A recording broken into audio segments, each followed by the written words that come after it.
মালপোয়া পিঠা, এই পিঠাটা আসলে সবাই চেনে। বিশেষ করে এটা শীতের দিনে বানানো হয়, কিন্তু আমি বেশি বানাই বর্ষার দিনে, যখন বৃষ্টি হয়।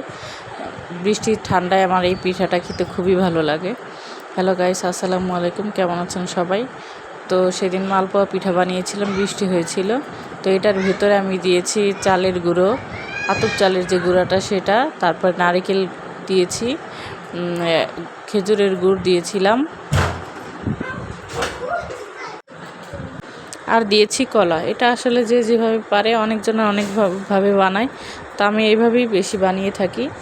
এটা খুব সহজ মনে হয় আমার কাছে, আর আমার হাতে এই পিঠাটা খুবই মজা হয়। আপনারা দেখতেই পাচ্ছেন কত সুন্দর ফুলে উঠেছে। এই পিঠা আসলে না ফুললে কোনো মজা লাগে না। আর তেলটা প্রথমে অনেক গরম করে নিয়েছি, তারপরে লো হিটে ভেজে নিয়েছি, যাতে পুড়ে না যায়, আবার ভিতরে কাঁচাও না থাকে, কারণ এটা তো সিদ্ধ হওয়ারও একটা ব্যাপার আছে। তো এভাবে আমি সব পিঠাগুলো বানিয়ে নিব। সবগুলো তো আর দেখানো সম্ভব না, তো এই যে এরকম করে সবগুলো বানিয়ে নিয়েছি। তো ডিটেলস রেসিপি একদিন দেয়া হবে। আসলে এটা অল্প অল্প করে ভিডিও করা ছিল, তাই আমি সবগুলো এডিট করে তারপরে দিয়ে দিয়েছি। আমার কাছে বৃষ্টি মানেই মালপোয়া পিঠা। এই পিঠাটা আমার খুবই পছন্দ, আমি প্রায় এই পিঠাটা বানাই।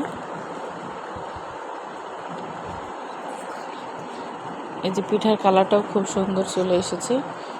এভাবে আমি সব পিঠাগুলো বানিয়ে নিয়েছি। তো কেমন হয়েছে পিঠা অবশ্যই কমেন্টে জানাবেন, আর সবাই বাসায় ট্রাই করে খাবেন, কে কীভাবে বানান সেটাও জানাবেন। তো গাইস, সবাই ভালো থাকবেন। আসসালামু আলাইকুম।